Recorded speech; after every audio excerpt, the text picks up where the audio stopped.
When people imagine Rome's collapse, they think of barbarians, crushed legions, poisoned emperors.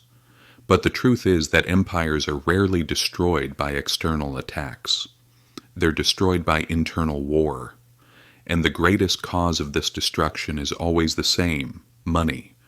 Rome's collapse wasn't just because of invasions or poverty. It collapsed because its currency system was broken. And we'll learn here that this lesson still works. It applies to every monetary game played today.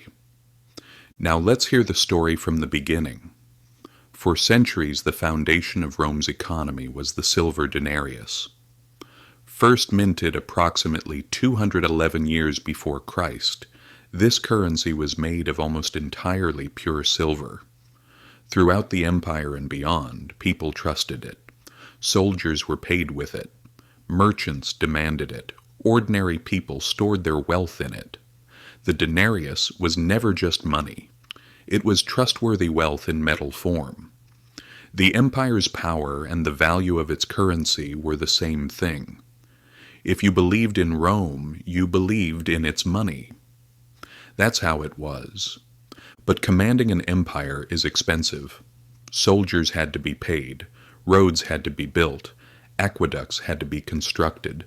Wars had to be financed. By the 2nd century, Rome was truly struggling. Germanic tribes, the Parthians in the east, internal conflicts, every border was a war zone. Tax revenues couldn't keep pace with military payments, so what did the emperors do? They resorted to an old trick: debasing the currency. They reduced what they took from citizens as taxes. Instead of raising taxes, they secretly reduced the silver content in the denarius. The numbers show this clearly.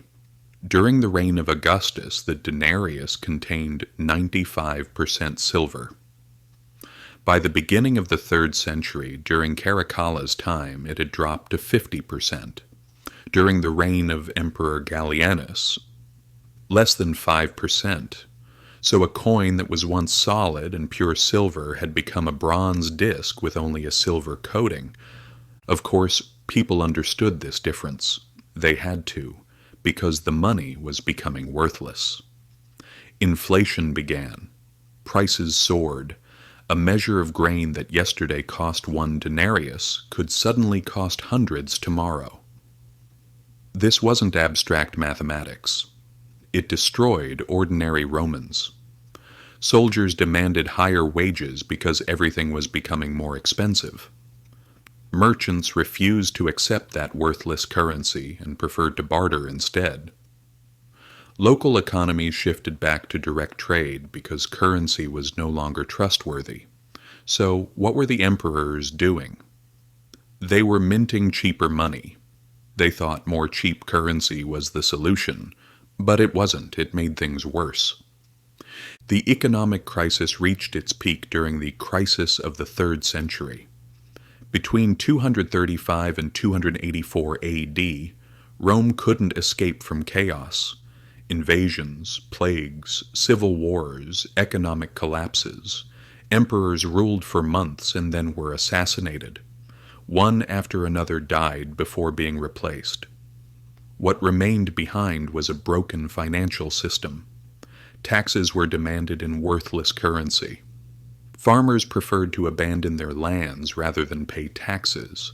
Trade markets collapsed. The Roman Empire tried every remedy from price controls to forced labor, but none of it worked.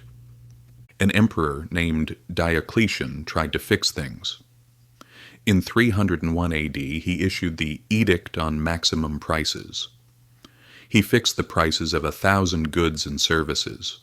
Anyone who violated the rules would face execution. It was a foolish decision. Because when money has no value, price controls are just words written on paper. People turned to the black market. Official trade collapsed. The people learned the law cannot make broken money whole. Eventually, Rome abandoned the denarius entirely. Constantine the Great announced a new currency in 312 AD, the solidus, a coin made of pure gold. Some hope returned. In fact, in Eastern Rome, Byzantium, it was used for centuries, but for Western Rome everything was too late. The decay of the denarius had already broken its wings. Military armies were dissolving, trade was finished, trust was gone. Rome's collapse didn't happen in a single day, it happened over the long term, and the debasement of money was the sharpest edge of that collapse. So what does this mean for us today? It's quite simple, really. If money is corrupted, the empire crumbles. It has always been this way. Rome thought it could deceive its people by giving them currency that looked the same but had less value. Advanced empires are doing the same trick today. They print paper, they change interest rates, they destroy debt through inflation. The result is always the same. The people pay the price, wealth disappears, trust vanishes. Rome learned this at a heavy cost. If we fail to understand things, we'll learn it too. History didn't stop talking after Rome. For the past 2,000 years, every major inflation crisis has played the same game. Governments printed money, the elites protected themselves with their assets, ordinary people collapsed. Rome's currency crisis is the first full-scale example of this. In other words, the blueprint for destruction. Let's talk about the 20th century. After the First World War, Germany was formally wounded. According to the Treaty of Versailles, it had to pay enormous reparations. There wasn't enough money.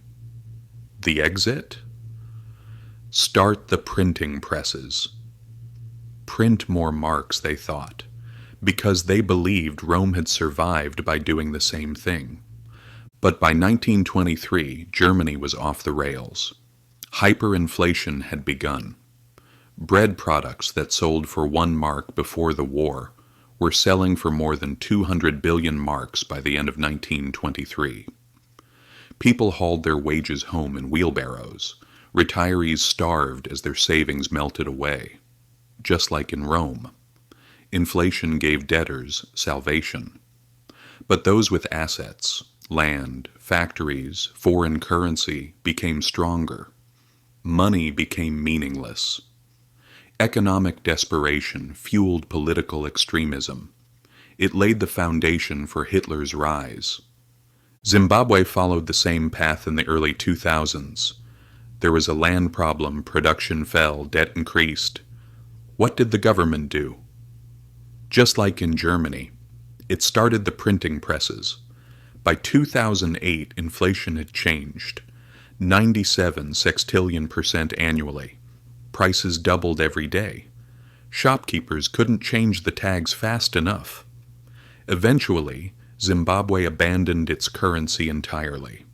Citizens were forced to use US dollars or South African rand. Same story, different country. But this isn't limited to extreme examples. The same game is being played even in developed countries. Think about America. In 1971, President Nixon removed the dollar from the gold standard. In other words, money was no longer tied to gold. From that moment on, the dollar became bound only to government promises. Historians call this fiat money. So what happened next, you ask? Governments began spending beyond their means, debts increased and exploded, money began to be printed, inflation became normal. We haven't seen wheelbarrows of cash, but the same thing is happening with our wallets being emptied. In 1971, $1 could buy what takes $7 today.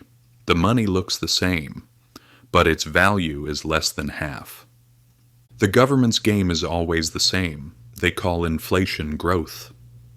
Wages have risen, they say. That's good, they say. But prices are rising faster. They call debt investment, yet it's being spent on consumption. They show stock market increases. Look at the wealth, they say. But most people don't own assets or stock. They act like Rome's emperors, as if nothing has changed. but they're silently stealing value from every coin, every piece of metal, without anyone seeing or hearing it. The dangerous side of this we might call scale. Rome's collapse was an empire issue. Germany's crisis was national. Zimbabwe's was local. But today, the entire world is bound to fiat currency. Every country has enormous debt. Central banks print billions in times of crisis. This means that the next collapse won't be limited to a single country. It will be global, and history shows us that the ones who suffer won't be the wealthy. Millions will suffer. Millions who earn wages, receive pensions, save their money. So what should you do as an individual? First, understand that inflation isn't chance. It's planned. It's policy. A whispered silent tax that has broken empires for 2,000 years. Second, real wealth isn't found in paper or stocks. It's found in land, skill, production, resources. Third, don't think that stability is permanent. If first-century Romans heard their money would become worthless, they would laugh. 1913. Germany wouldn't emerge from wheelbarrows full of cash onto the streets. 1980s. Zimbabwe hoped freedom would open to a beautiful future. Yet the result is always the same. Financial systems start slowly, but then suddenly collapse. When trust vanishes, everything starts to crumble. Contracts become ignored, trade stops, armies dissolve, governments lose legitimacy. The enemies at the gate may deliver the final blow. But the real killer has been waiting in the treasury. Rome's currency crisis wasn't just because of bad emperors or greedy elites. It was about how corrupted, how fragile money itself becomes when misused by power. And this fragility has never gone away. If you like this video, don't forget to subscribe and leave a comment.